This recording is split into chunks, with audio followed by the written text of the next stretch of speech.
I'm gonna show you how to block all ads on Twitch.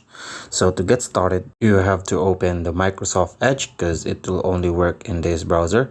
So here you have to download an extension.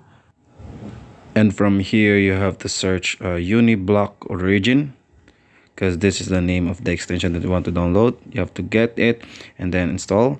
Then wait for it to install and download. And after that, and once it's done, then you have to open your extension by clicking on this icon, and then you have to wait and then click on the extension, and then you go to open dashboard, and then from there you will be redirected to the extension. So from there you have to click on my filters and then paste this code right here, and then click on apply changes.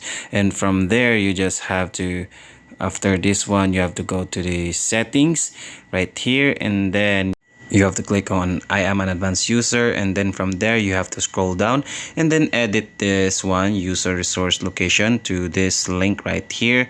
And then after that you just have to apply the changes, and from there, once you apply the changes, you are now going to block all ads on Twitch. So that's how you block all ads in Twitch.